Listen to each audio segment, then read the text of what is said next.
Okay, we'll go ahead and call the meeting to order. This is Planning and Zoning Commission, City of Pearland, Monday, October 2nd, 6:30 p.m. I believe all commissioners are present. So moving on to item 2, the consent agenda. We have 2 items on the consent agenda. And if I understand correctly, item B has been pulled. We're recommending it be moved to new business. Oh, okay. Okay. Do we need a motion for that? Do we hear a motion to move Or a item? motion to approve simply consent agenda item A is all that you need, and then B automatically falls to the. Okay, do I hear a motion Make a to motion to approve agenda item A. I'll second it. Okay, we've moved item agenda. Sorry. All those in favor of approval of consent agenda item A only, signify by raising your right hand. Motion passes 0. So item B has been moved to new business. Moving on to new business, item 3, we'll look at item B, consideration and possible action, final plat of Creek Bend, Section 1. This is a request of Jason Price, LJA Engineering, the applicant on behalf of Randall Wong, Hannover Estates Ltd., owner, for approval of final plat of Creek Bend, Section 1, creating 89 single-family lots and 11 reserves on 46.337 acres of land. This is north of Magnolia Street and east of McLean Road. Do I hear a motion to approve? I move the motion be approved. Second. Have a motion and a second. Staff presentation. Yes, sir.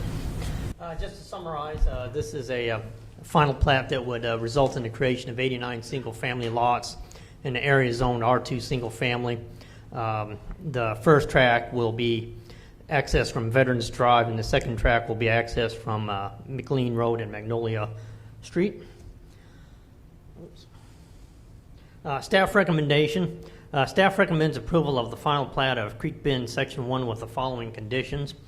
Number 1, that the SIA needs to be amended to reflect the Development Improvement Agreement or to provide a second SIA for the off-site improvements by the date of October 16, 2017, per Section 3184A, which requires the property owner to provide sufficient security to ensure completion of required public improvements. The second recommendation is that the tree mitigation fee be paid by October 16, 2017. The development agreement had been approved at the last council meeting. That concludes my presentation. Can I ask what the tree mitigation fee is? I mean, how much that is? It's a little over $200,000 per the development improvement agreement. Thanks. Based on the size of the tree, the bigger the tree, the more expensive it is. The tree mitigation amount is actually, the tree mitigation amount would actually normally be higher than that. However, because of the development agreement, they're able to offset some of that tree mitigation with the improvements that they're going to do pursuant to that development agreement, and provide an educational benefit in regarding the natural state of the wetlands and those types of wetlands delineation over in the park where they're going to put a boardwalk. So that allows us to offset some of that tree amount, tree mitigation fee amount.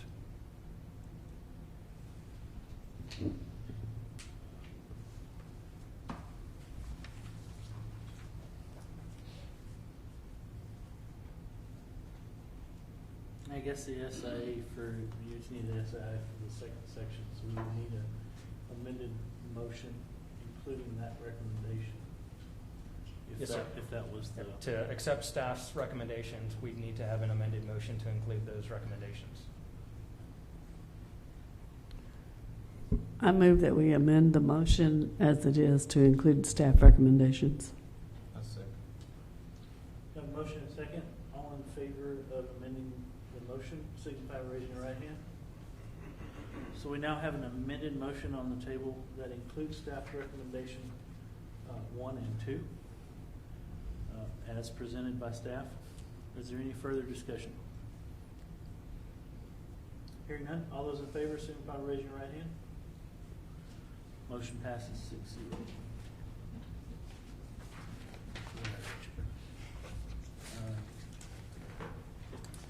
So moving on to new business, item A, consideration possible action variance from minimum lot width. This is a request of Giles and Giles Design Group, applicant, on behalf of Jiovani Rodhan, owner, for approval of a variance permitted in section 2.4.4.5 C1B of the UDC ordinance number 2000T to reduce the minimum lot width from 150 feet to 80 feet for an existing lot zone general business. General location is 6834 Broadway Street. Do I hear a motion?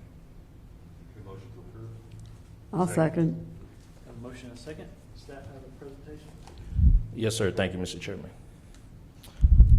So tonight we have P&Z variance 17-00017. The general location is 6834 Broadway Street, and they want to plat a lot in the general business zoning district. And the applicant, they want to build a auto shop for minor repairs. And per the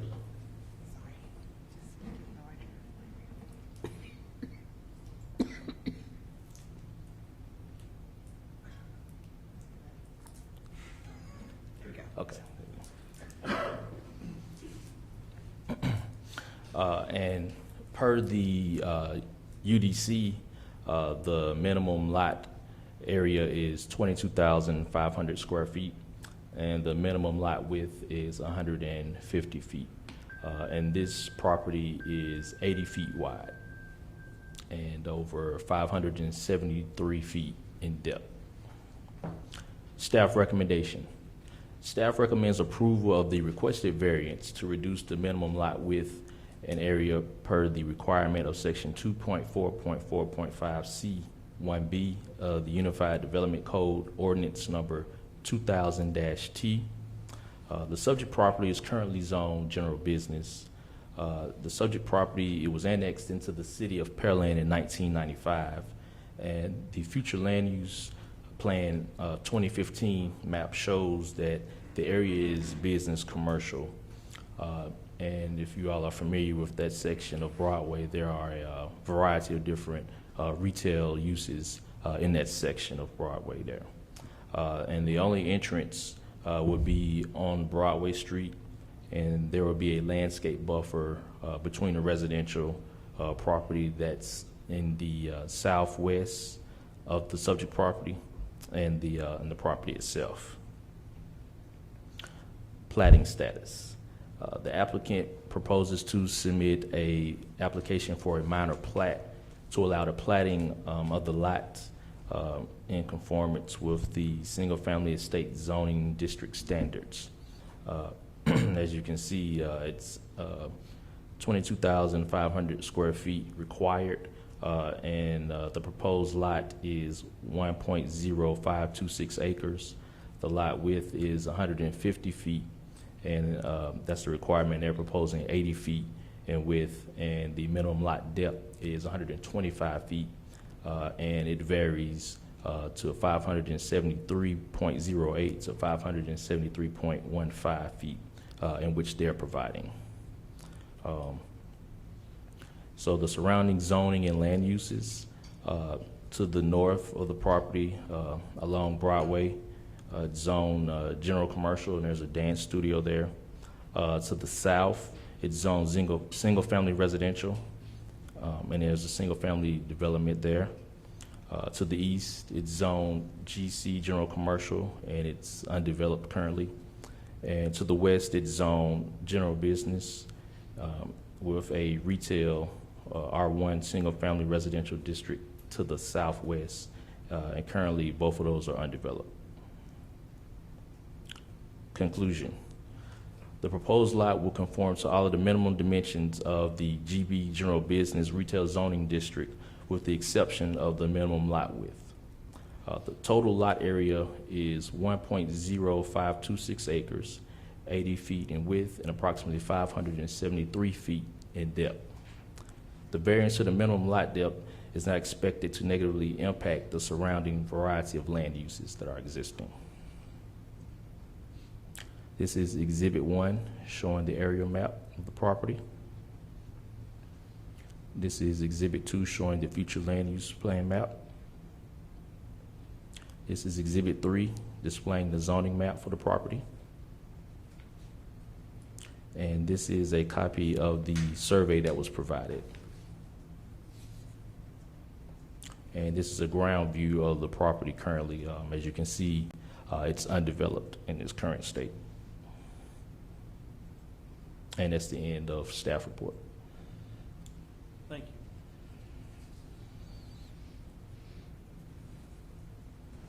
Any commissioners have any questions, comments they wish to report? Hearing none, all those in favor signify by raising your right hand. Motion passes 6-0. Okay, moving on to item B. This will be Planning and Zoning Commission input and discussion regarding packaged liquor stores. To discuss potential packaged liquor store regulations in the City of Pearland.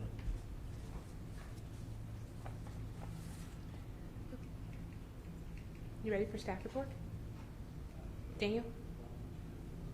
Do we have somebody that wanted to speak? Yes, Ms. Kate. Ms. Kate. Ms. Kate, do you wish to speak before or after the commission?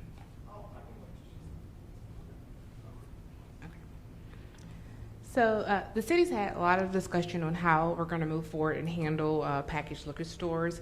Tonight's presentation is just beginning of the discussion with the hopes of garnering a conversation that eventually leads to some type of recommendation and some type of standards of how the city just chooses to move forward.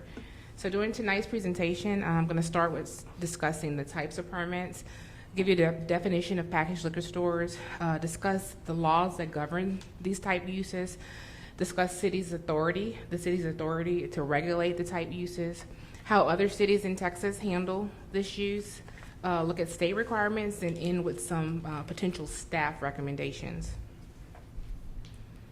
So there's two types of permits basically that deals with liquor or alcohol consumption in general. There's on-premise permits, and those generally deal with where alcohol is consumed. So for on-premises, alcohol is consumed on-premises, and then there's off-premises permits. The on-premises permits are basically your restaurants and your bars that actually you can purchase the sale of alcohol and consume it on the premises. Off-premises basically deal with your grocery stores, convenience stores, and then the packaged liquor stores that we're discussing tonight. And those are generally you purchase the alcohol and then you consume them elsewhere. So a definition of packaged liquor stores. A packaged liquor store is a retail outlet allowed to sell liquor, typically alcohol beverages containing more than 14% alcohol by volume, along with beer and wine for the purpose of off-premise consumption. What laws govern packaged liquor stores? The sale of alcohol beverages through packaged liquor stores is regulated by the state of Texas. The city regulations are not allowed to be more restrictive than what the state regulates.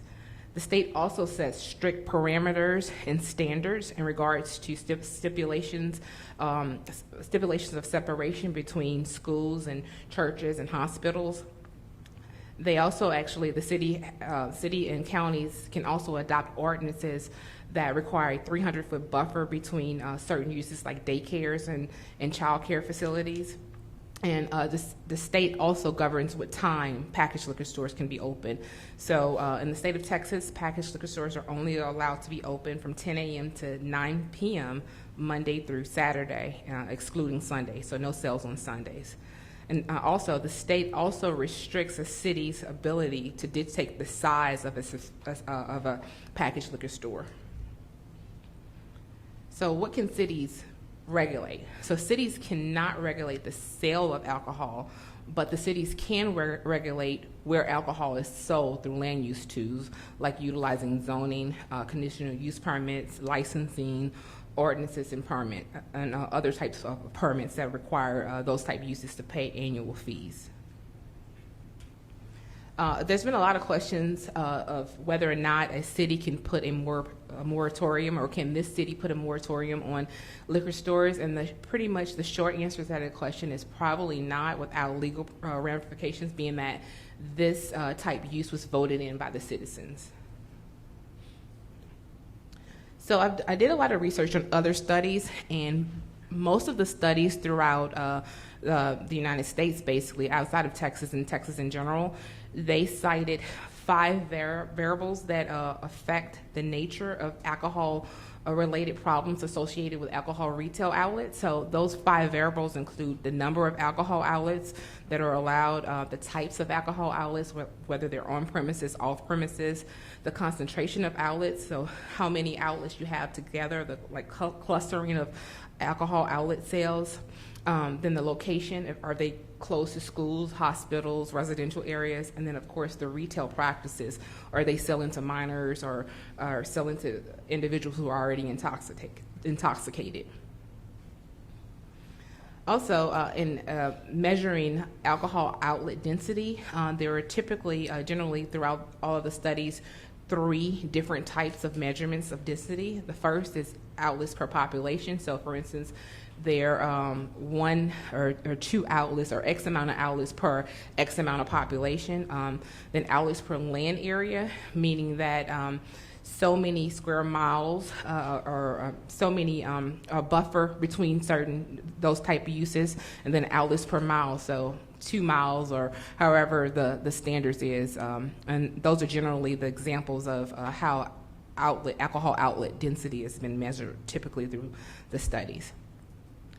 So speaking specifically to Pearland, right now, currently we've had a total of 9 applications for these type uses. Of those 9, 1 was denied and 1 is pending right now. So right now we actually have 7 that has been actually approved by council, and of the 7, only 5 have received their permit from TABC, and I think only 2 are actually open right now. I also did a graph that just looked at all of the alcohol-related permits with TABC right now. So you have your on-premise permits, and then you have your off-premises permits. And so right now, TABC separates, packaged liquor stores from wine and beer outlets. So you do have convenience stores in this area that sell gas and wine, and right now the City of Pearland has a total of 73 permitted with TABC right now. And then with package stores, we have a total of 5 that's permitted. And then wineries typically have 2 permits, so you can consume at some wineries allow you to consume them on premises, and then you can buy a bottle of wine and consume it off premises. Also looked at other cities throughout Texas and how they handle permits, the number of packaged liquor stores they have, and their population. So in regards to Dallas allows all of their packaged liquor stores by right in retail, commercial, industrial, and mixed-use zones. They actually have a total of 144 packaged liquor stores right now, and they have a population of a little over 1.3 million people. Then you go down to Fort Worth, who also allows it by right, with the exception of the northeast side of Fort Worth, which is the dry section of the city. But they have a total of 88 liquor stores, and you can see their population. Fresco, they also allow it by right, but they only restrict it to commercial and industrial zones. Right now, Fresco, they don't have any packaged and liquor stores in their area that's permitted by TABC. However, they do have 47 wine and beer outlets. Plano, they don't distinguish between a separate use for packaged liquor stores. They actually included in their miscellaneous retail stores, and they are allowed by right in commercial and industrial zoning districts, and they have a total of 39.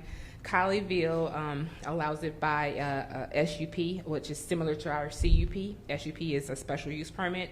We call it conditional use permit, but they allow it in commercial districts by SUP. And currently they have 6. Leak City allows it by right in only commercial districts, and they have a total of 6 as well. And then I looked at some of the localities that are closer to home, like Sugar Land. They allow it by CUP in commercial and industrial zones.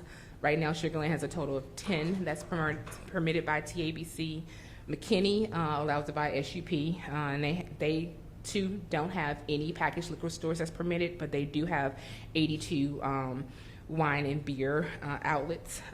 Conroe, they regulate it through city permits, and that's city permits only, and they have a total of 18. The Woodlands, they don't separate the type of use, and they do it similar to Plano. They categorize it in the miscellaneous retail stores, and it's allowed by right in commercial land areas, and they have a total of 7. Houston regulates liquor stores by a code of ordinance, and they also regulate it by annual licensing and permits. Houston, of course, is a little on the high end when they have a total of 358 packaged liquor stores. Then there's Friendwood, who regulates it by CUP in light industrial in their zones, their commercial shopping center, the office park, the business park, downtown, and light industrial zones by SUP, and they have a total of 7. And then there's Missouri City, who allows it by right in retail and commercial districts, and they have a total of 9. So currently, the way it stands in Pearland, including our ETJ, our latest population numbers are a little over 146,000, and currently we are allowing it by these type uses in the following zones in our BP 288, our general business, our general commercial, and our industrial zones by CUP. So the requirements of the state, these are the requirements that we can't touch and we can't do anything about, that's tacked to every alcohol use type related store. And so for packaged liquor stores, they can only sell items between the hours of 10 a.m. and 9 p.m. Monday through Saturday, no sales on Sunday. Packaged liquor stores must be at least 300 feet from public schools and private schools, as well as daycares.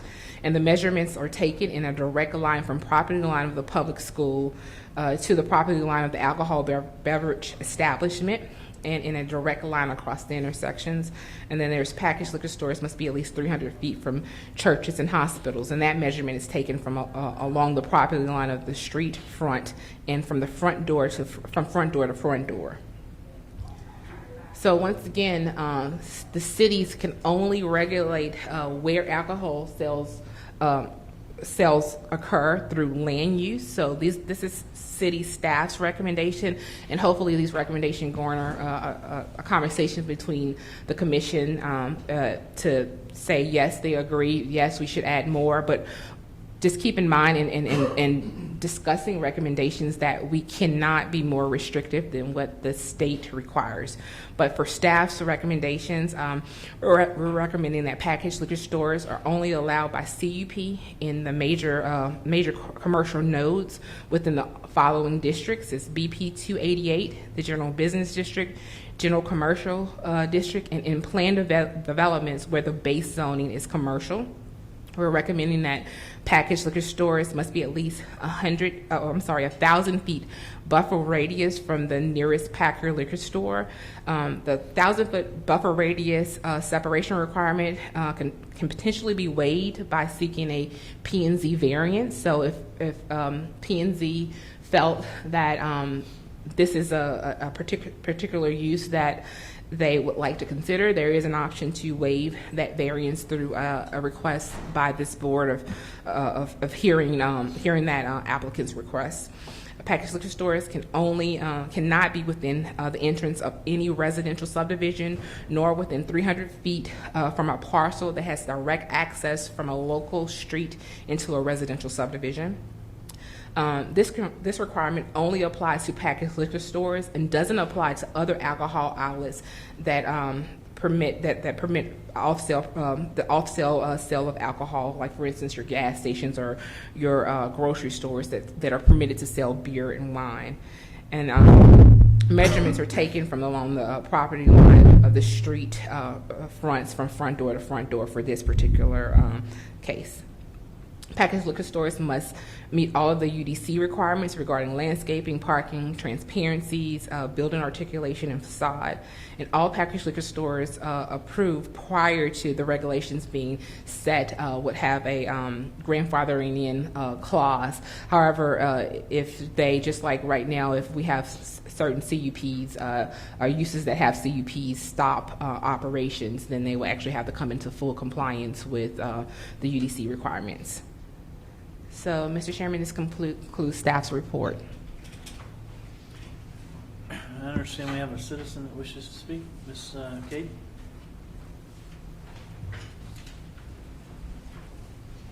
Thank you. I just want to say a couple of things about the liquor stores and one other thing. I know some of the things she said about other cities makes me wonder why coming to council feels so futile. Talking about regulating liquor stores, it seems like other cities do actually have a plan in place. So why can't we do it? I don't think it says anywhere in the state code that we can't. So I keep hearing from council, free market. We didn't elect them to protect the market. We elected them to protect the city and the citizens. And that's what they need to do. And we don't need drive-through liquor stores. One of the things the staff report said is monitoring selling to people that are already intoxicated. Well, if you can drive up to a liquor store without your pants on and already drunk, I would say that they can't regulate that. So I know that there was a liquor store with the drive-through approved. That's ridiculous. So I'm sorry, but that's how I feel about that. We don't need that many liquor stores. And I also always hear, well, the citizens approved it. I consider myself a pretty involved citizen. And that vote, that being put on that ballot, was pretty shady. There was not a lot of communication given about it.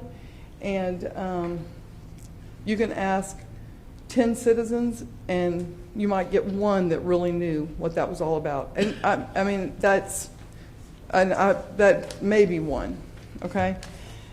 And that brings me to something else I want to ask. Please consider adding, I don't know, maybe some of y'all have seen these foot massage places that are popping up everywhere. They are not foot massage places. And I won't go into details about them. I went into one to be sure that I was right. Someone else brought it to my attention, and I went into one myself, which was horrifying. And they are not foot massage places. Can we please consider adding those to CUP, because they're operating under false pretenses. They're not massaging feet. So please, they need to be regulated. Thank you. Thank you for your comments.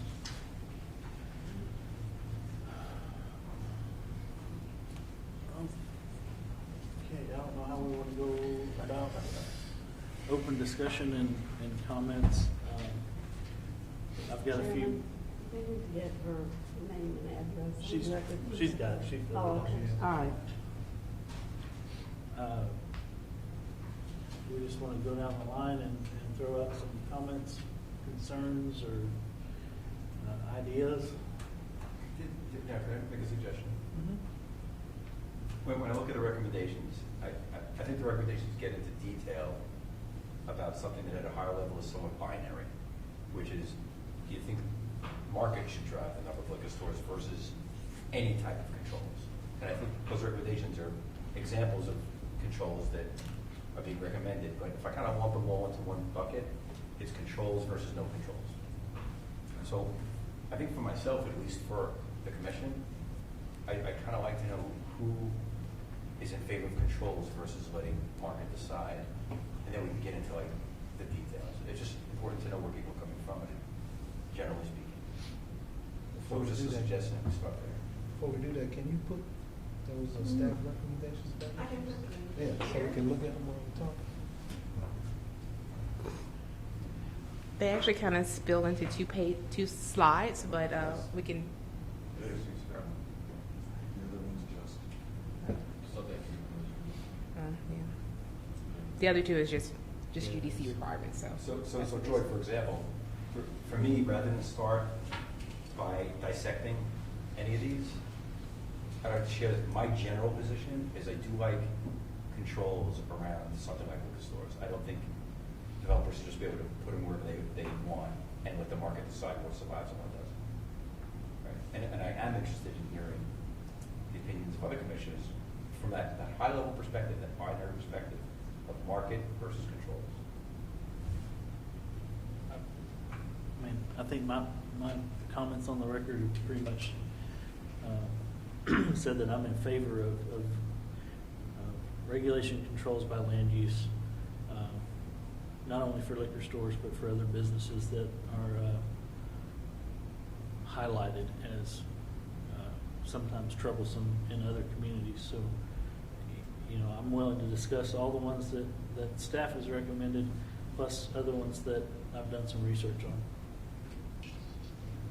I think what you said earlier was that we can't restrict and just totally keep liquor stores out, but there's some things that we can put in place to, about their feet and things of that nature, the times that they operate. So, you know, we can't totally get rid of liquor stores. I mean, by state law, you know, by law, they can put liquor stores up, but we can control the times that they're open with their by school.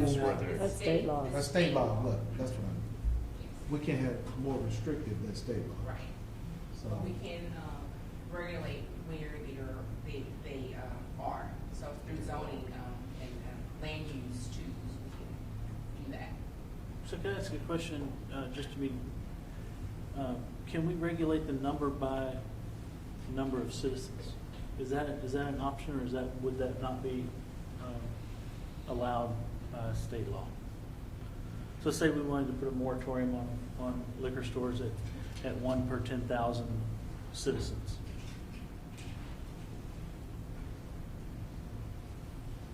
Much like we might do record permits or something of that nature.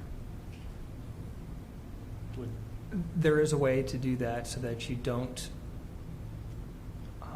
end up creating a moratorium on that, because you've got those standards out there, because you do accommodate for growth. But of course, if the population declines, if people say, you know what, Pearland's no longer the place I want to be, we're not going to, I don't think that we would revoke it because people are under their population areas.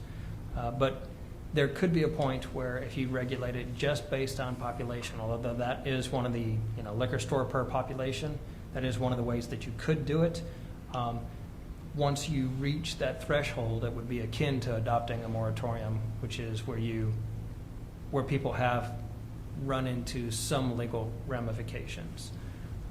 But I think that when you're basing it on studies saying, this is the saturation point, as long as you make the appropriate findings, that could be it. And then with them being approved by a conditional use permit process, it's possible that some of those folks either lose their license through the state, because that does happen, which means that you open it up for somebody new. So, still new people have a way, it's no longer a moratorium, or so that they close, or with the way that CUPs are now being approved, as just a permit, that permit could be revoked.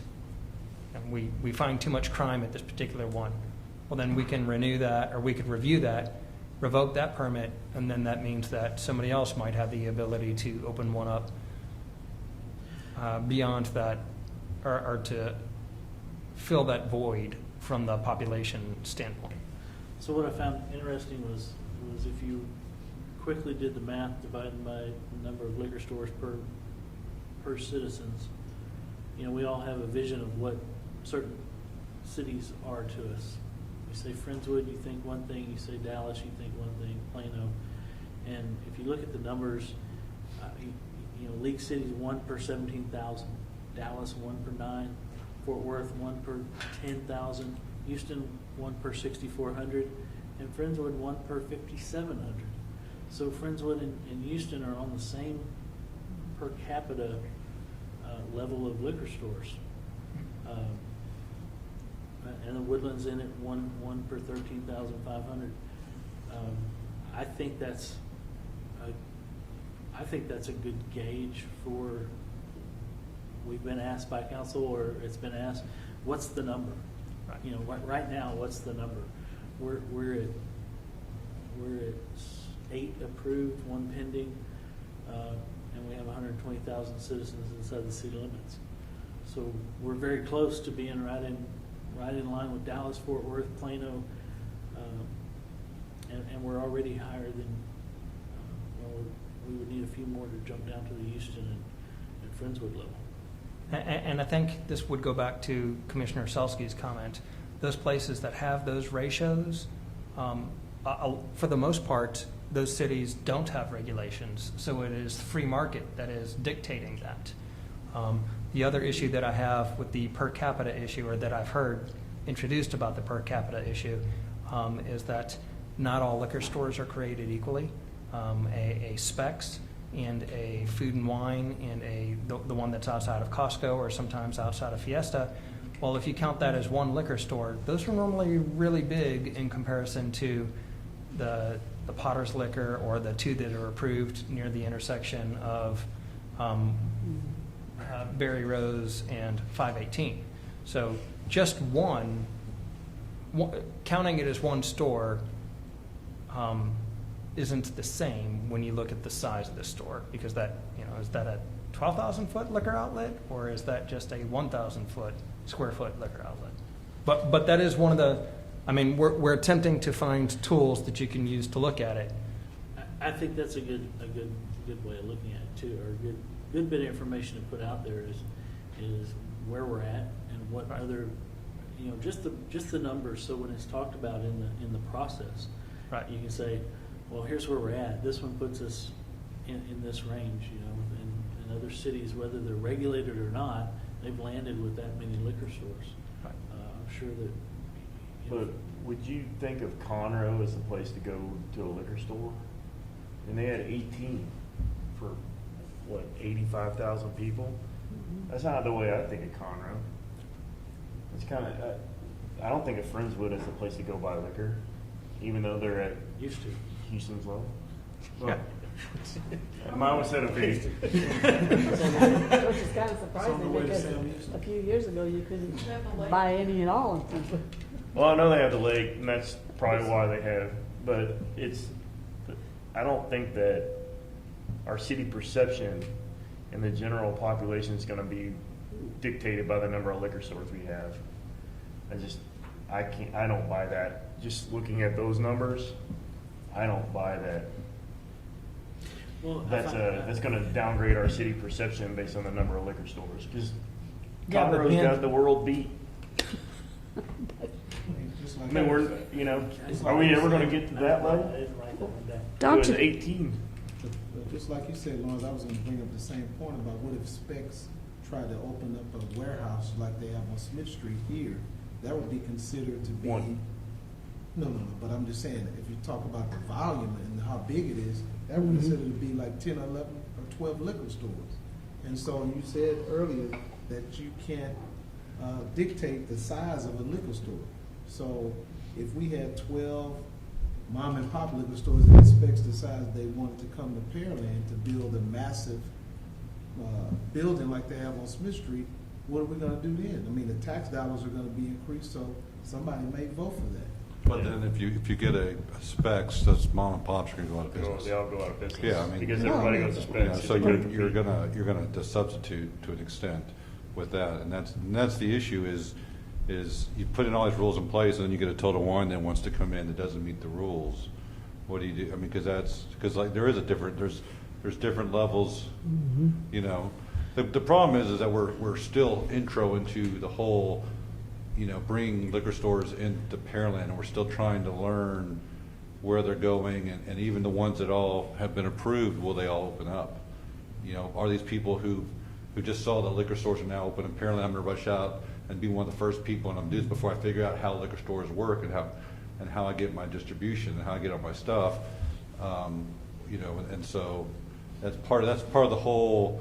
You know, there's the market. You got to have regulations, and then it's tying to things like what is it about liquor stores when people think about what gives a liquor store a bad name.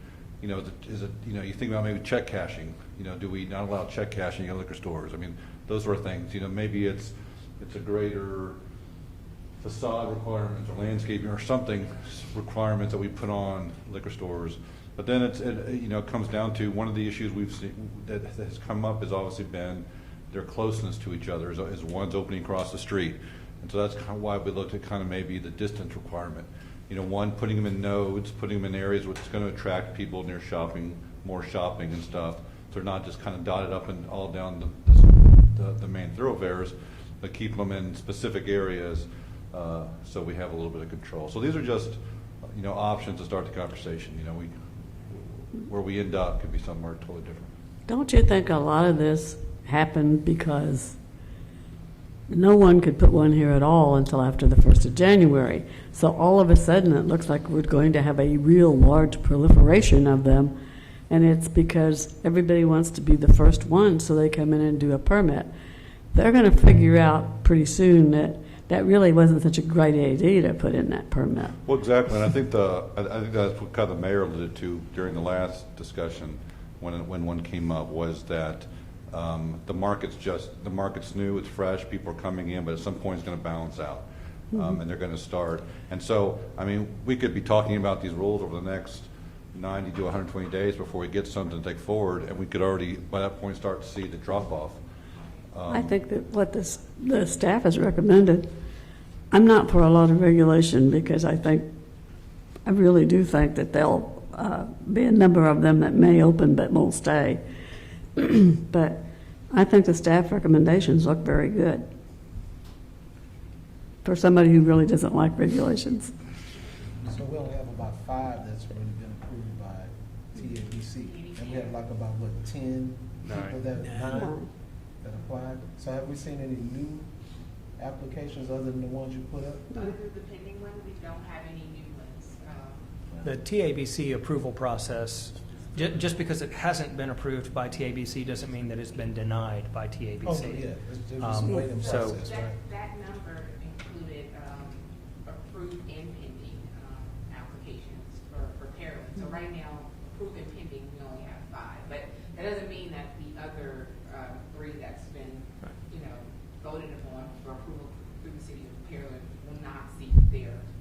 But other than that 9 or 10, we don't have any more people that come forward. So it may be already happening right now. So I'm trying to get a read from you whether you want any kind of regulation or whether you want the market to drive. no, I want regulation, of course. Where do you come? I like the buffer radius. I'm not sure why 1,000 feet was picked. It's not really that big of a buffer. I would rather go a half mile instead of just a quarter, personally. I think kind of the idea was that maybe specifically within a node, depending on the development, maybe you could have one at alternating corners or something, so you could potentially have 2 at the same corner, but there was a distance between them, but then you'd still have the opening between the next major streets. Yeah. One of the things I think, you know, of course, everybody knows that. I think they know that I'm for controlling it. But I think that what really stirred up, at least what boiled my blood a little bit, was just the density that we were having them in one congested area. I mean, I live on the very far east side of town, and, you know, I mapped it out, including Friendswood. I think there's like 8 or 9 liquor stores that I can be at in 10 minutes. And I just think that, I understand everybody talking about, free market and some of them won't last and all that type of stuff, but and Pearland not being known as a liquor store place or anything like that, I'm not really worried about that, but I am worried about me driving down the road or young kids driving down the road, and everywhere they look, you see a liquor store. And it just seems like there for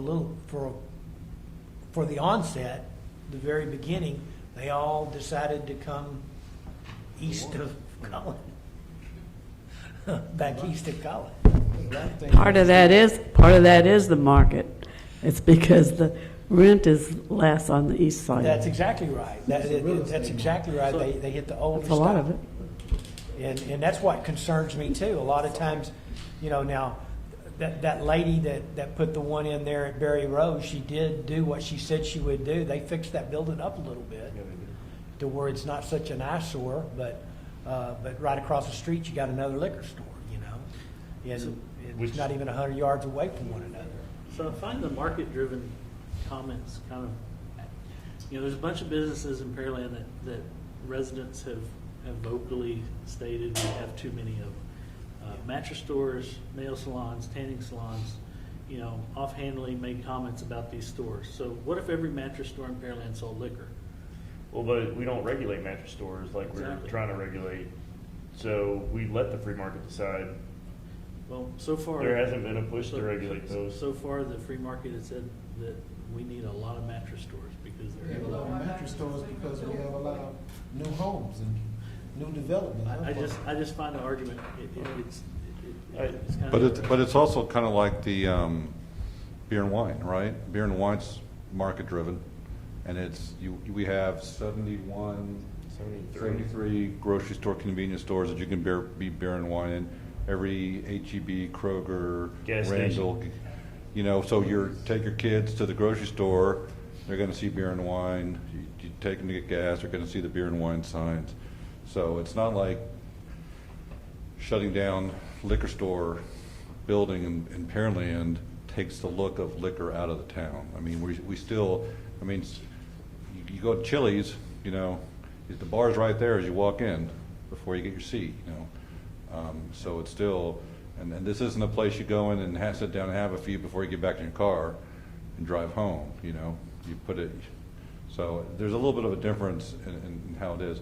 But again, there is a balance I think you can do between market and regulation. I think liquor stores are one of those that lends itself to that. It's just finding that right balance, what's appropriate for our community. Well, I don't think you can go strictly off of population density, because if you did that, you'd have to get an idea of where the density of population was in order to spread it out amongst Pearland. Right now, the majority of it is back the other side of Cullen. And look, I'm not.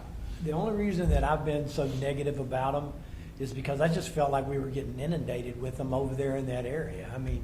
And there's, it comes a point in time, at least having some guidelines to go with, which I agree with Thomas on the, 1,000 feet. I'd rather see it a half mile, but we're not going to keep liquor stores out. The population voted it in. Whether they understood it or not, it still was passed by 60%, and it's not like it was 12,000 people voting. We had 37,000 people voting at the time. So, presidential ballot. So, they've spoken. It's just that I still think that the majority of the people in the city, if they were up here, even the ones that voted for it, would agree that we need to have controls on it. So would you agree that the number per capita is something that we would not want to regulate, but we would want that information Yes. At each review so they can be used as a gauge? Funny looks test, see where we are compared to Kind of like we put the buffer map together, Right let you now. know where they are. And on the 1,000-foot buffer, in the studies I've read from more dense populations, mainly large cities, they tend to use that same 1,000 feet of each other, but in much more dense populations than what Pearland has. So looking at how far we spread out land-wise in our population, 3 liquor stores within a half mile of each other is pretty close. I mean, I drive from my house to the Beltway, I pass 4 liquor stores. And from the Beltway to 610, going past the airport, I drive by 1.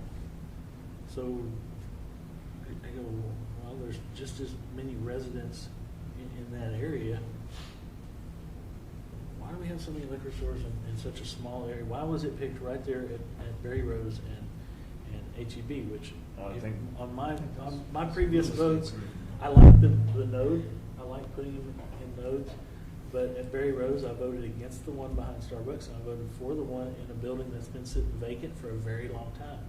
I saw that as an improvement to the area. It was the best use for the property. Mhm. It was an improvement for that area that everybody has always said, it's kind of like 35 and Broadway. We've got a corner there that's kind of been sitting there forever, not being used. Something comes in that looks good. We need to do something to get the property looking better, and that was my reason for voting for one and not the other. They were on the same night, so I said I've got to choose one of these, but not both. And I went with the one that would definitely be an improvement for the corner. If I may, I think what the issue that all of you are looking at is tied to one of our CUP criteria, and that is when that use, in conjunction with the other uses, changes the character of the area. And one liquor store probably doesn't change the character of the area, but maybe 3 liquor stores within a close proximity could change the character of the area. So right now that is very vague and it's in your discretion.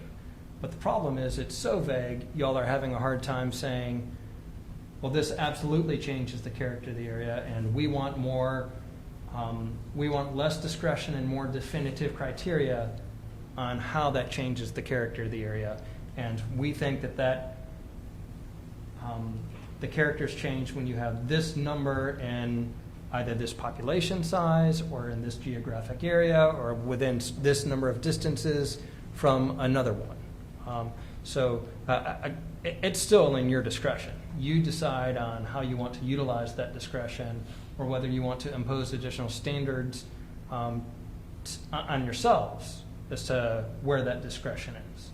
So staff can only bring you the tools to say this is how other people have done it and give you recommendations, but it is for you if you choose that we do want to impose regulations instead of letting the market economy decide it. Here's what we think changes the character of the neighborhood. And as John was saying, I think you need to look at why people think that liquor stores change the character of the neighborhood.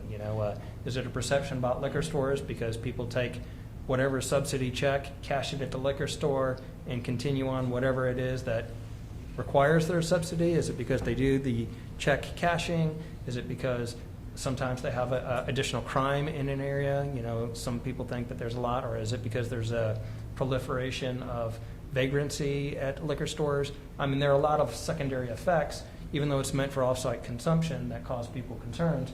Or is it because you think that people are going to take the alcohol and then drink it as they're driving home versus when they get home? But at some point in time, whenever these regulations get solidified, there's going to have to be a finding, and this is where the legal concern comes in. There's going to have to be a finding that supports that conclusion so that if we're challenged by whatever other person, that finding supports it instead of whoever hears that saying, well, that was a completely arbitrary or capricious regulation. Or that's just a perception, you had nothing to back it up. So, as an example, if these were adopted as it is, would these be legally defended? With the research that staff has done, I believe so. Yes, I think that when we adopt those regulations, we'll put those findings in it that place back or date back to the studies that Ms. McBride has done the research to make the summary report for you. So first of all, thank you for pulling this together. This is exactly what I wanted to see and the kind of discussion I was hoping to have. When I look at the first one of these recommendations, the reason they sit well with me is that if it's overly prescriptive, you might as well just throw it in the UDC and take it off the CUP and let it ride, right? Right. So I think we still want there to be discretion in these decisions, and that's why when I look at this first run, it feels right to me. I mean, the 1,000 could as easily be half a mile, but it doesn't have to be because we have a commission that's going to review these anyway, and this does put in some guidelines so that if somebody just has that unrealistic fear that there'll be a row of liquor stores all in one strip mall, I mean, and it's an unrealistic fear to my mind. This at least gets that out of the way, and it puts it back into a place of reason where a commission can evaluate and see if it would be appropriate for an area to have a liquor store. How did you come up with the buffer radius separation? I know you looked at some of what the other cities did. So is there a rule that says that it only has to be 1,000 feet? No, there's no rule. The only rule is the 300 feet from schools and private schools, public schools, hospitals, and churches. So that's the only state requirement. The 1,000-foot buffer radius, I think John and I were discussing that, potentially having them only in certain commercial nodes in the BP 288, general commercial and general business areas, and you could potentially have 2 stores per commercial node. So that's where the 1,000-foot radius, but we didn't want to oversaturate area with. I think the other idea was that this balances with the market, right? So we're not going to say it can only be every half mile or mile, but there's a point where there's certain places along, let's say Broadway, where a liquor store is not going to fit. It's just not. It's not developed that way. The other uses aren't there, et cetera. And then the market's not going to build a liquor store every 1,000 feet in Pearland. And so the other point gets to regulation. You know, if you're applying the same standards every time, they might as well be in UDC. Let's just put them in UDC so that the businesses know what to expect and they understand coming forward. If you can't meet these, it's not worth coming in. But then what do you prefer to have some allowance for, that you can say, okay, generally this is what we want to do, but we can see that there might be a time where we need to allow ourselves the flexibility. I think that's where, from the other cities' conditional use permits that I've seen, we do things a little bit different in Pearland. Those cities have a conditional use permit for a liquor store, and you hand it to the people and say, here's your conditional use permit for a liquor store. This is the hurdles. These are the hurdles you have to jump if you want to put a liquor store in our town. And it's this. Basically adding it to UDC, saying, but it's a condition. You have to go through the process. You have to prove that and it's up to the applicant to provide all that information to that. Some of the cities even have the applicant, bring in the stamped envelopes for a 1,000-foot radius around around the business where they're proposing their store, so that the city just has to mail them out. They pay for they pay the fees basically to make those mailings. When I hear council say free market or don't regulate, we shouldn't stand in front of one business when we're not standing in front of all businesses to go forward. Then I say take the CUP off, put the regulations in the UDC, and take the C off of the list and say where they can go in or not. Then the free market really does drive it. You say you can put a liquor store here if it meets these criteria of the UDC, but that's with one council. That may be okay. But that also goes to the heart of what a CUP is in the discussion. Is it for the use, or are there conditions that you want to tie to that use? And for us, it's both. Right. And I think that you'll find that for a lot of folks. So you might know right here at whatever one proposed location, I would never approve the use there.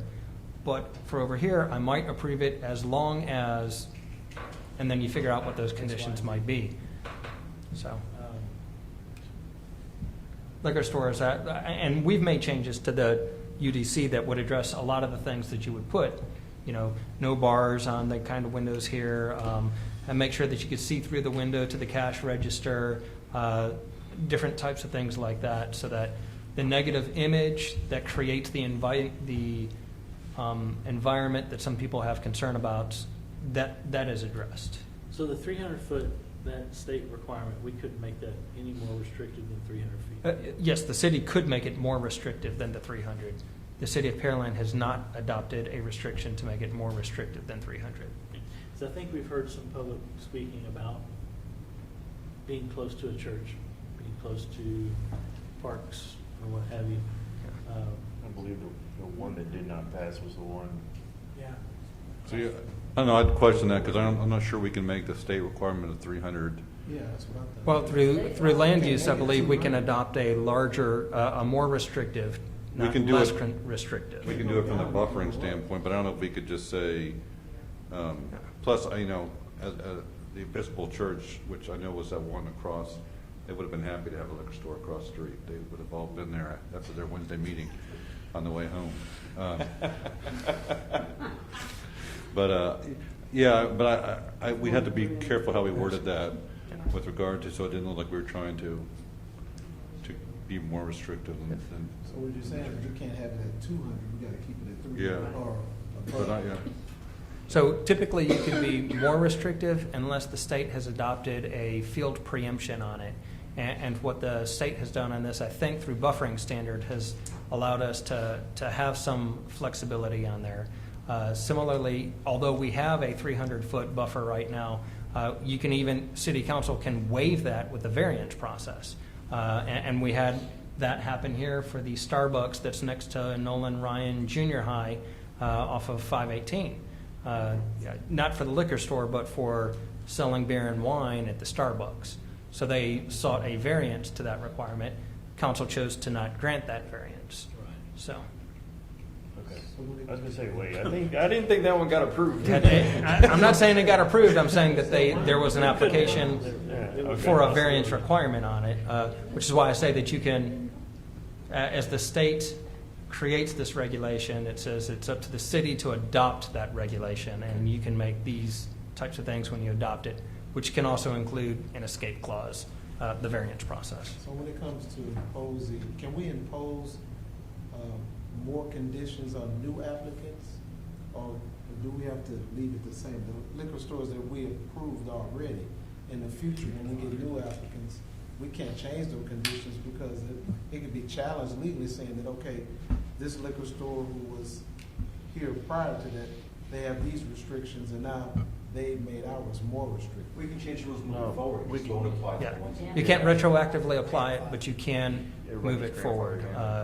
If we already have one within 1,000. Theoretically, we could get smarter, or less smart if we wanted to get rid of some of those regulations. So, I think one of the things that kind of bugs me about having a checklist for our CUP process and versus having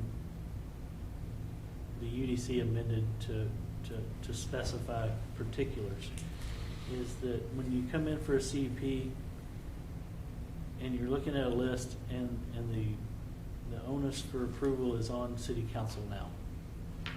We're going to speak up with our comments, and City Council is going to vote on that. That's a list of recommendations, basically, to be reviewed, and Council has the right to say yes or no.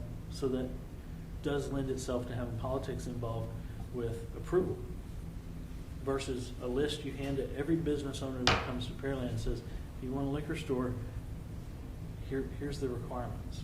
And we restrict it through the UDC to be where we can only have a certain number, or they have to be within a certain distance of each other, minimum. I don't really like the fact that somebody come in and say, well, we're gonna bring this liquor store in, and you know they just gotta get 4 votes. That's it. It just seems to me that you want to be fair with all the applicants that want to do business in Pearland, no matter where they're from, to put the regulation in front of them and say, this is it. And the other side of it is I hear the outcry from people that say we've got too many already. Compared to other cities, we're not too dense yet, but we certainly have scattered some real close to each other that have made people stand up and shout. So we need to listen to that and try to figure out a way to spread them out so it doesn't look like we're dumping liquor stores in the most dense areas of our town. So whatever we can do to help with that, I'm for. Some of the other things, just to throw them out, I've read that some actually tie, and this is, I'm just saying it because I've read it in more than 2 or 3 places now. One of the conditions of approval for X location of a liquor store is that the crime rate in that area cannot be higher than the average in the city. And I don't know how you would get that data. I'm assuming PD could drive that data for that location. But that certainly, it made sense to me when I read it. I said, well, that's, if you took a city like the size of Los Angeles, San Antonio, someplace like that, and you say, okay, they're going to apply for a CUP for a liquor store in this location, and PD just says, no, that's going to be bad. And they prove it by saying, if you put a liquor store here, the crime rate right there is 3 times what it is in the average area in that zone of the city. I thought that was kind of a unique one that could be looked at, could be considered as more data for that CUP process to discuss. Well, do we have an issue there? Because we could. The other thing I read in numerous places, and it sounds like we don't have the ability in Texas to do so, is some of the sales at liquor stores of higher percentage alcohols, single serve, are troublesome in communities, being that liquor stores would sell single serve, certain percentage volume liquors over the counter, and some cities regulate that and say you cannot sell single serves out of it. It has to be prepackaged multi-packs from the vendor. Not saying we would want to do that, but it's stuff that I've read in more than one place in various city regulations, conditional use permits, that's one of the check boxes. Some of those probably exist because their state law is a lot different, because of the alcohol and beverage actually controls what they can sell out of there. Yeah, there is a specific license for that type of wholesale distribution that is granted, and that would be what I would consider field preemption by the TABC. So I don't think that we can stop that. The packaged liquor store can do single serve. So one of the other things I saw in some of the conditional use permits was wording in the conditional use that says if a store has their liquor license suspended, they automatically lose their conditional use permit and have to reapply. So if there was a action by the TABC on a liquor store, yes, they're going to suspend someone's liquor license but some of our CUPs aren't. They're with the land. So another liquor store could come in that same spot, get their license, and take over on that spot. Now the new way we're doing CUPs, they could lose the permit. Right. So I just saw verbiage in these conditional use permits where in more than one case said, if the owner has or even when it's initially being reviewed, does this owner have any previous history of problems with the TABC? And if they do, then that could be an item to deny that conditional use permit. Is this person, are they doing business the way we want them to do in Pearland, a reputable business? One of the other sets of requirements for the process that I read was that the applicant puts together a business model for the CUP process, outlining what their store is going to do and how they're going to do it. What they're going to sell, how they're going to sell. We've seen permits come to us already where they showed us pictures, said, hey, this is what our store's gonna look like, this is what we're gonna carry, we're gonna have high-end stuff, this is the layout of the parking lot. We don't have to tie it to the deal, but they say this is what we're gonna do. We can if we wanted to.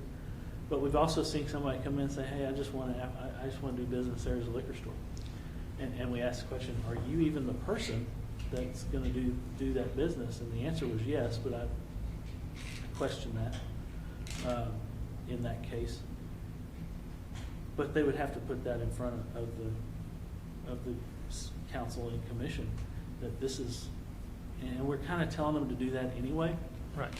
But not so much the, what kind of business you're going to do, how that's, we understand it's a liquor store, but I think when you look at approval, you want just any, you don't want any liquor store. We're trying to make Pearland better. You want that visual of Pearland being a place everybody wants to come live. So I don't like to just approve a liquor store and let it go in, because you don't know what they're going to put in. The one at Berry Rose, yes, they improved the building. Did they have to buy a conditional use permit? Did we list off everything they needed to improve on that building? I don't think so. So I think we talked about the parking lot a little bit, but we didn't put specifics in there. And the only thing that I would caution or recommend is that if you have any kinds of conditions, make sure that they're conditions that the code enforcement or whatever staff has the ability to enforce. If it's something about the building, that's pretty easy to approve before you grant a license. If it's something about the operation of the business, that becomes a little bit more difficult to do after they've opened if they make modifications. Because we don't have liquor inspectors, so to speak. So, that's what the TABC would do, and they're not going to go after whatever our local conditions are. I don't think Pearland has a lot of the problems that obviously some of these regulations we're dealing with. As far as the outside aesthetics, Pearland already has a pretty tight UDC for most things. But things like that there's trash receptacles in front of the building obviously have issues at the location with and that the owner was responsible for cleanup of that area and keeping that maintained. This was above and beyond anything the city puts forth. Well, okay, Yeah. I want to add something to that. We talk about the UDC doesn't allow bars on the windows, stuff like that. What about the cage behind the window? The one over by Food Town, instead of installing bars in the window, they have this giant cage on the inside of the building that they close at night and lock it up. So if you break the window, then you have to jump the cage, I guess. But It's bars of sorts. Is But what I see. that's something that a variety of retail stores do. They put some sort of the new ones. And Well, I've seen that's like something, but I'm saying it's not prohibited, so any retail center could do that. Well, we So said, if you took out we said either- no bars on the windows, and in essence, that's what that That's is. what they did. So that's different than a Rolex shade that comes, a Rolex door that comes down at night in between businesses. I would, see that like Cop Stop has 4 doors that come down at night. Shut. It looks nice. They're brown. It doesn't look unattractive. But then that's something we need to regulate all the way through. That's what I was Because gonna say. you're going to say the liquor store can't do that, but the 6 other retail places in that same center could. The vape shop, cigarettes, Yeah. outlets, and Is that commonplace around? Well, That's the when first this- place I've noticed When it. this Maybe I've came just not up noticed it. back in the days of Lada, we talked about lighting, we talked about bars. I drove down 518 from Friendswood to 1128, turned in over 22 businesses that have lights that was told to this commission by everybody is not allowed in our UDC. But yet, to this day, they're still allowed. The ability to force it is another issue, But we're putting a hurdle, we've already put a hurdle on the liquor store. Whereas the business comes in next door for the vapor shop, wants the same thing, they're allowed to do it, and the liquor store's not. And we have to be very careful. I just think that's almost business discrimination, because you're saying you're putting one thing on one and not on the other, and it's exactly the same for both. One can't put lights on behind his sign, flashing lights. One can't put signs in the window, one can't put bars on the window, but the guy next door to him can. Or does. But the liquor store is the regulated business, so he's got to do it. And who has the most to lose? You know, we're saying the liquor store, you can't put bars in your window, so if somebody breaks in, you're out of luck. Because we don't want it to look that way. Yeah, but as a commission, we can make a recommendation at the UDC containing language that no business can have bars on the windows. That is a possibility. So we can do that. So the other issue is it comes down to the secondary effects of off-premise sales for consumption of alcohol. Liquor stores have a reputation for being targets of crime, whereas, say, a laundromat doesn't. So, well, maybe I'm wrong. A dry cleaning place maybe would be a better description of that. So you want to be able, whenever anybody drives by, you want to be able to have clear view of the register without any obstructions, and they tie that requirement to that secondary effect of the crime for that type of business, so that you're sure that you're addressing the issue that really drives the concern. So that's why you have that, but you only get that with a CUP, or if you create a different requirement for that type of land use in the land use matrix. So it is possible to have it different from one business to the other, but if you have that, you need to have a basis for making that distinction. And typically that goes down to the study that Jay has gone and found for you to support her recommendations. But, you know, or as Daniel has found in some of his, where those, you know, they have the regulations. Typically there's a finding that supports that. And that might be why some of them say, well, just you can't have it unless you're in a crime rate below X or something like that. I mean, frankly, the pre-reads didn't have the recommendations in it, so I'm seeing these for the first time. And so I had no idea what the recommendations would look like. I'd be amenable to something that looks like this, right? I think there's a couple of things is that if we feel they're not strong enough, well, 2-3 years, maybe you put other language in there. I mean, as we see this whole thing progresses, but the reason why I wouldn't want to make it too tight is I do think for a lot of businesses that are in the list of CUPs, there's an X factor that we want to be able to discuss on the commission. And the X factors picked up in the UDC is, I don't remember the exact words, but the word appropriate was in there, that the commission gets to evaluate if it's an appropriate location. And there's a lot of latitude around that word appropriate. And I think that's the X factor that I think the commission still needs to be able to look at a business and say, does it feel like it should go there, even if it meets all these criteria? So for today, I think something like this is a good start. I agree. Because we won't know until they actually come before us. I mean, this is a good start. You never know what's going to be presented to you, but I think this is a good start. So where did, I asked this earlier before the meeting, but where did payday loans, gold exchange, check cashing businesses land in the UDC? I know we moved them from general business and general commercial, I believe, to... I think we required it to be with the CUP at, and I'll turn to Jay in that one, with a CUP at GB and GC. Is it still in GB and GC? But we just added the CUP requirement? I think that's what it was, yes, sir. And the driver there is the secondary crime, or the crime that happens at those type of institutions. I'd have to look and see. All by CUP, but I thought we moved them over a zone into M1 and M2? M1 and M2. I don't recall off the top of my head, but Pawn shops were moved up a zone, but in regards to check cashing places, they are allowed by CUP in those zones. Okay.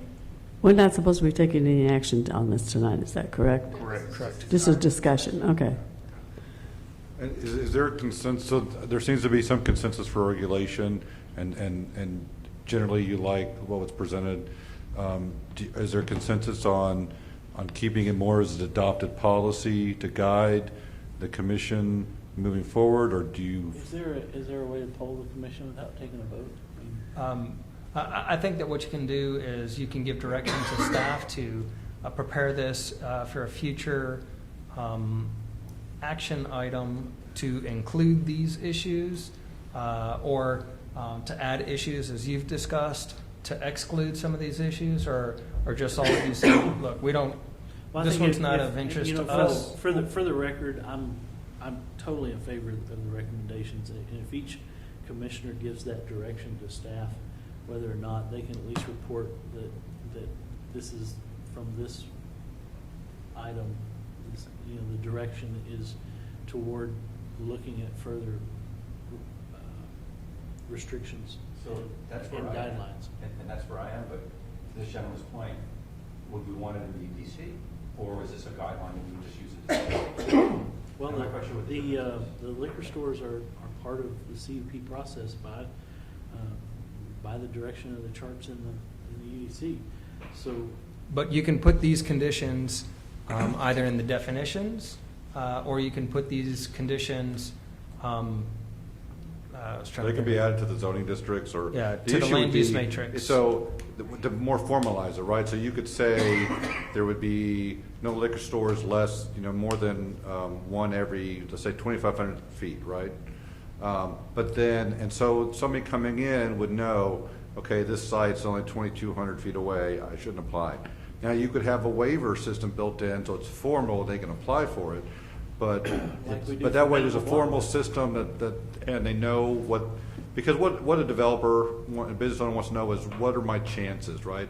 What, is it worth me investing the time and money in this business moving forward? And if he knows, well, if I have to jump through a CUP hoop, then I have to jump through a variance hoop, maybe they're telling me something. Versus, okay, if I come in at 2,500, my distance is good, I met this, there may be some site-specific issues that you have. I would like to see it in the UDC. So it could be in the UDC in different places, though. One could be as a CUP.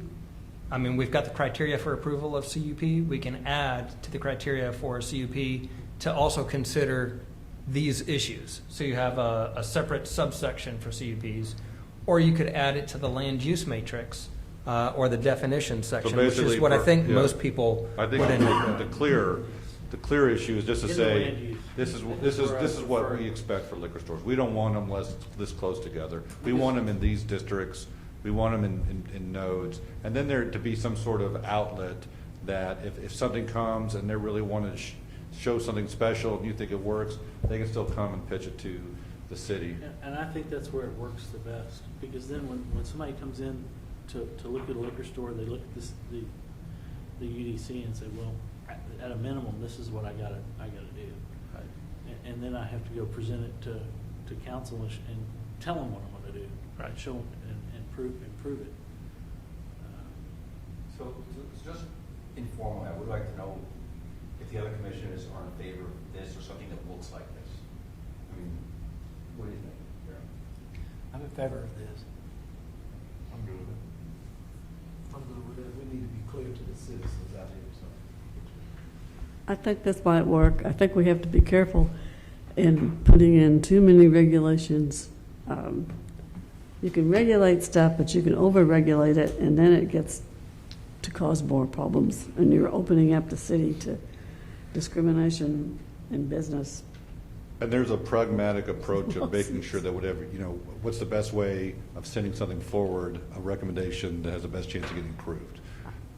I'm not so sure about putting it in the UDC.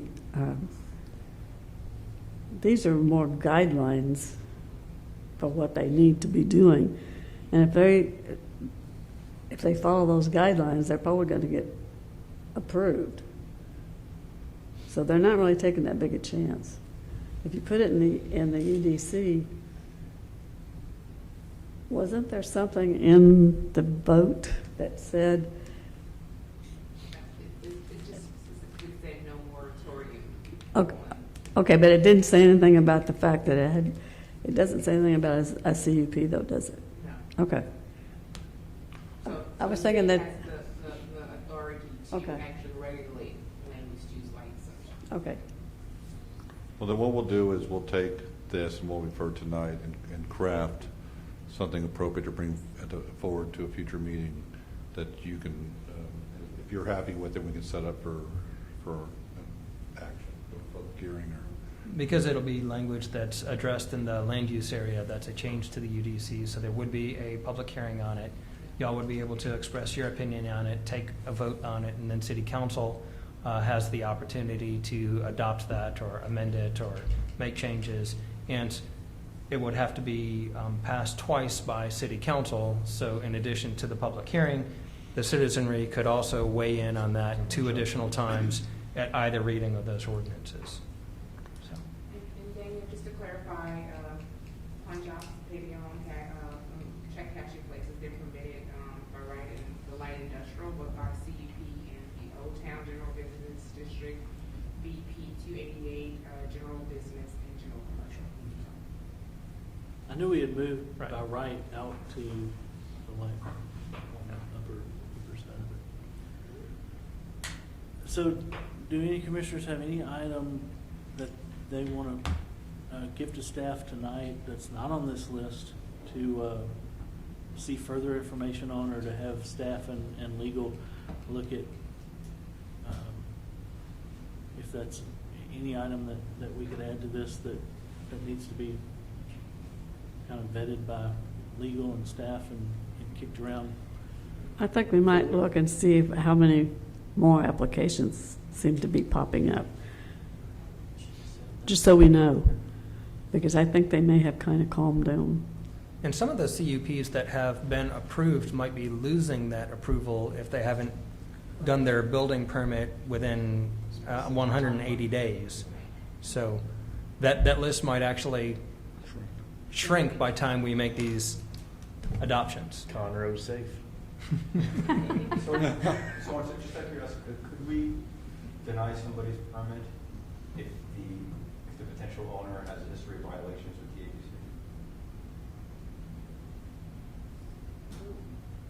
ABC? There, I think that if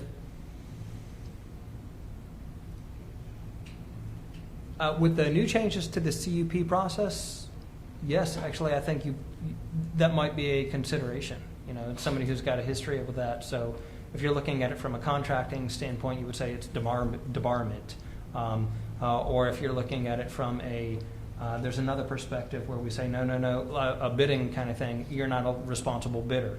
So if somebody has a history of violations, even if the TABC would approve them, that doesn't mean that you would have to approve them, because the permit goes to the person. And I think that you might be able to consider it under those circumstances.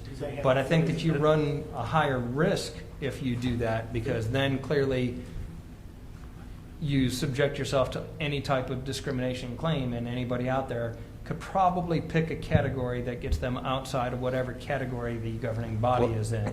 Plus, they're probably going to just open up a LLC or a partnership that never applied for one, so they can honestly say, no, we've never had a problem with TABC before.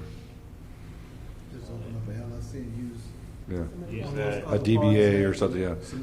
But that is something, that's an example of something that could stay at a discretionary level with the commission, and that maybe it's a question you ask the applicant or something we could add to, we could look at legally what's the best way to handle that, but we wouldn't amend the code. With the other ones, we might put in some code amendments to tighten it up, but then there's still that whole CUP review process that goes through here. We've heard applicants come in and say, this is my first liquor store.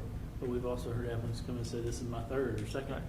And you say, well, there's a history there. If you go look up that liquor store, TABC, and ask them if there's any violations. So there's a good example would be the criminal history you look at when somebody comes for a job, and some people are going for the ban the box, don't even put that on there, they think that that's wrong. Other people are saying, no, that sounds really relevant to me. If this person has committed X crimes within a certain time period, we don't want them to become our employee, right?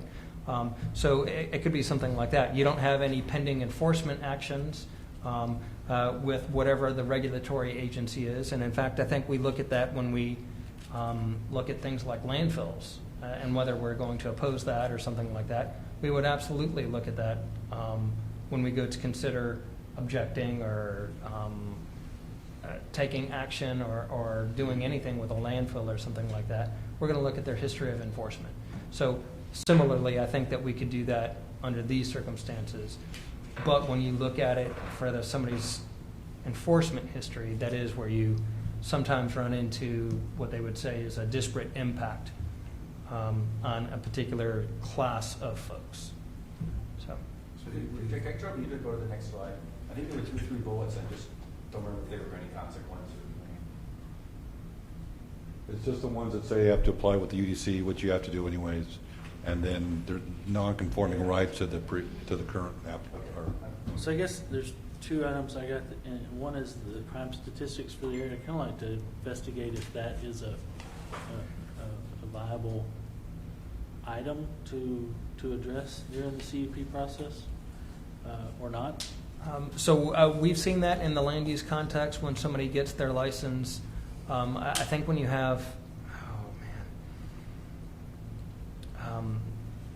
we fill out a questionnaire and we get requests all the time from the state, and I think it's any crime near ATMs.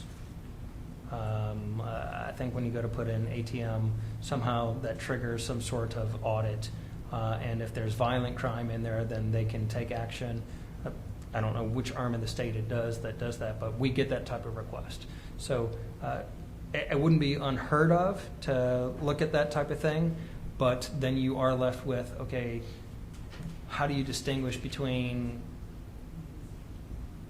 different types of crime which might actually be related to the issue that you have here? I guess my point is I just wanted to address, to at least, if we present this to council, put it out there as an item to discuss. Right. If it's not something they're worried about, I'm fine with that. I think because it popped up in so many places that it's worth looking at. And I would just encourage us, if we do that, to have the crime categories listed in that, or the crime categories that you're concerned about. Because if it's on a highly traveled roadway that has a lot of accidents that are just traffic accidents, those come up in crime reports. But then again, maybe those crime reports are related to consumption of alcohol. I don't know. So you're speaking of new businesses moving into the area where crime occurs, but that's going against the business owner, though. I mean, the business owner shouldn't suffer because they want to move their business over in the area because, Pearland has crime in this particular area. And that's, I think, Daniel's question. He thinks that that's a good idea. He wants to know if y'all want to include that, and it sounds to me like there might be 2 people who are shaking their heads. No, let's not do that one. Let's. I think the state does a pretty good regulation of whether the person is going That's to be not what allowed to have a liquor no. license. The point of the regulation is if the area has a high amount of crime. I know that. I know Higher- that part. Okay, I just wanted in the record that that's an item I'm concerned about. I'm not concerned about any other commissioner's approval or that of the idea. I just want to present it. Sure. And if you or, well, that will become a discussion item if when staff goes to prepare this, they include that. Y'all can say, I think that's a great idea, here's why, or I think that's a horrible idea, and here's why. And then it'll be up to you and council to either pass that recommendation or your final recommendation to council, or in council to accept that based on the comment that they hear from you. Yeah, that's discrimination against the business owner. Okay, that's your opinion. I'm just telling you what I've read. You made a point, I can make a point too.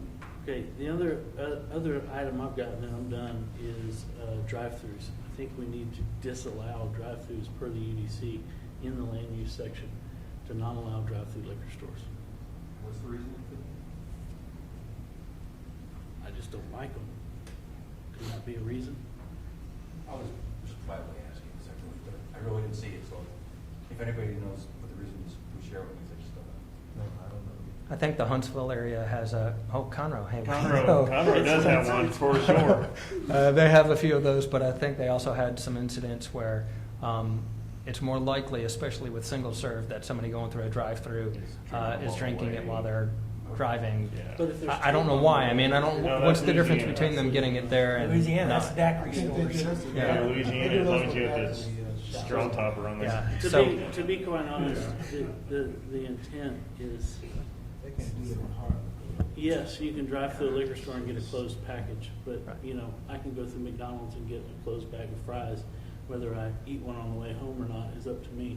So why make it any easier? I think it's a vision thing. Drive-through liquor stores don't say high-end liquor sales to me. It says cheap, low-end liquor sales to me. So what do you want your town to look like? You want your town to have a bunch of drive-through liquor stores? Then your vote will be yes. If not, then we take it out So of you can go to a liquor store and buy a bottle of wine and open it up and drink it in your car. What's So- the difference? Well, The City of Pearland has a regulation on that, but it's just going to be whether your drive-through is screened or whether there's a bay or not. But I hear what you're saying, and that I is. think what happened on the two liquor stores that could possibly have drive-throughs, I'm not sure if they've applied for a drive-through permit or not, but their building had a drive-through anyway. I believe one of them might have said they are not going to use the drive-through. Right. But if they do, then we need to deal with that separately. Because I don't believe they presented it as Well, a and drive-through. that would be one of those conditions. If somebody has the ability at their location to have a drive-through, least that it's the reviewed condition and would a be that there checkbox aren't is any on. drive-throughs, and that the person actually has to get out of the car to go get it. But again, I would always suggest that make sure that whatever your regulation is, it's trying to address whatever your issue is. And for you, the issue is the caliper of the liquor store or the caliper of the liquor that they serve. It needs to be in the process so that when the CUP is reviewed, we're not learning later that it now has a drive-through. I don't want to see that. I want to see it when the permit comes through. Just because the building has a drive-through doesn't, it wasn't presented that way to us. At least So in one case. when the CUP application comes forward, that's when you might say, we need to tie this to a site plan. We recommend you do that. We think the site plan is important to verify that there's not a drive-through component to this. And then council, its discretion, can accept your recommendation and tie it to that. Unless, of course, in the recommendations that ultimately get adopted, we just prohibit drive-through liquor stores because everybody's in agreement with your opinion on that. I'm in favor of that, but I don't know what council will do. No, I actually, Mike, I didn't understand the reason up front, but I think it's got some validity. I mean, I've seen some of the drive-through liquor stores that are in strip centers even. I mean, that even looks even worse, where it's like drive through the strip center. I think I've seen one of those in. The only ones I've seen are the liquor barn or whatever it's called, and they actually kind of pass through a bay the same way you do at our recycling center. Get your alcohol and then go on. So you actually drive your car through the structure, store. and it's not a drive-through window. Yeah. I mean, to me, that just is just god awful ugly. I agree. We don't need that. We could just require a stone. Instead of Have a certain masonry requirement all around. So I mean, it's like, some people hate car washes, so it's, I mean, it comes down to community Well, we standards. certainly regulate the heck out of car washes. car washes have a lot of off-site effects because of the noise of the mowers or the blowers. And then also they generate a significant number of complaints because of the radios that are played so that people can hear the music over the vacuum cleaners and blowers. So it goes back to the crime statistics. So I think the other thing we kind of uncovered in our discussion tonight is the no bars on the windows, that we might have found A workaround? a workaround from that. And certainly, I guess, is the intent of the no bars, that's during business hours so that there's a clear view into the liquor store. Is that the way I understand the no bars? So I during think the day, that's there's no bars there. right. But at night, But typically, we only regulate the envelope of the building and not the inside of the building unless we have a certain transparency, and that transparency is specifically meant to give you a view of the cash register to so reduce in that crime. case, we don't have that particularly written that way. We just said no bars on the windows. So, well, my bigger question is is there a lot more of that I just don't see? Yeah, maybe Lawrence, you can speak to that, no bars on the window, discussion, kind of predates me. Well, yeah, I think when we first started talking about liquor stores a long time ago, Right. and bars first came up, there was a comment made that we can't regulate what happens inside the store. But we could say that they couldn't have it outside the store. What I've read in a lot of these, they don't talk about bars in the window. They talk about unobstructed view of the cash register Right. But it's generally during business hours. during business Yeah. hours. And so as long as once they're closed, I how they don't, protect their I don't store. have an issue with the business closing down their store at night and securing it. I think other businesses are allowed to do that. Right. So I So, do see a merit in while they're open, that PD or whoever drives by can see that there's no foolery going on inside the store, that everything's cool. And I could see where if you had windows with signs and stickers and all that on it, and you couldn't see the cash register, I don't think a lot of people actually think about that when they That's look the at a liquor same store, thing with that you convenience see. That's why we recommend convenience stores keep their stock in front low and their windows open, so people drive by and see that. So I mean, that's a fairly standard. So, But certainly you get into the big box store, big box liquor store, and that doesn't apply, because most of those don't have that open view of inside the store. I know the specs doesn't have that. Their counters are, they have multiple cash registers, and you can't see into that store. Same way with the Costco. Transparency requirement, but that's for every. Right. So if we said in the UDC that there has to be unobstructed view of the cash registers, well, that might go against Specs' business model and their design. You can't see every cash register inside the Specs from the street. so if we only had I don't remember what our transparency requirement Well, is, they somebody do is have- going to have to increase their transparency requirement to comply with that condition. And Specs does have stores with windows, so that they've gone into strip centers that have windows in them. I think the one at 45. There's one on Westheimer that has windows on it. Yeah, there's one on, but they have a few that do, because the place they went into had windows already, so I don't know how they secure them at night. I mean, I wish we had They the put problem bars with on- the big box on stores windows. here, but that's not what we're seeing. We haven't seen Wine and More who push for all this, but we're dealing with the smaller mom and pop stores, which is great, but we haven't seen that big box store come into, except for one, and I really don't think that the Costco liquor store is that large compared to a Specs or. No, it's not right. It's just a larger liquor store. So, hopefully we'll get that big store that a lot of people were expecting. Jay, do you think you have the guidance you need from the commission? So from here, it goes to a proposed changes to the UDC, where staff takes this discussion, puts that on the next round of changes for the UDC to include that.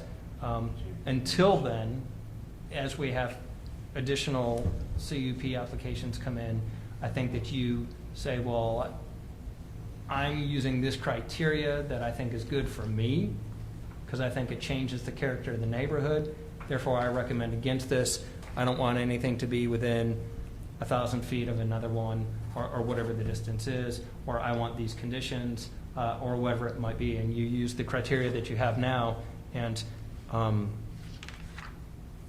include these things as to why you make that recommendation, and say this is the standard I want, and that's why I'm advocating for changes. And until then, unless it has this, I'm not going to approve.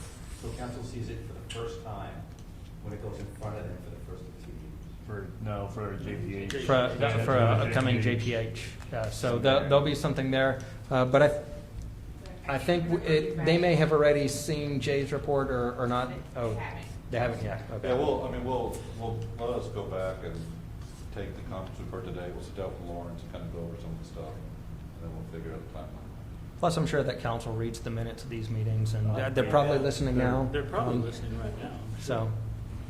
You're not here? No, I do appreciate all y'all's time and effort on that. I know you took a lot to put it together. Do we have any other items to talk about? We'll move on to item 4, discussion items, commissioner activity reports. Anybody? Okay, next meeting is October 16th.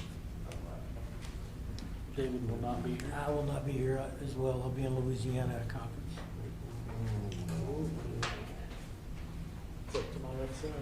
Where they have Are you gonna be here? drive-through So my- Jeffries. Just put the tape on the lid and you're okay. I am highly dependent on a babysitter that night. Okay. My wife is out of town. Wife's out of town. So, I'm yeah, sure- the city doesn't deserve that. pretty sure I'll be here. And his babysitter. Anybody else? I would only encourage, if the remaining four think that they might not be here, please let us know as soon as possible. We also have our first CUP under the new rules happening on the 16th night.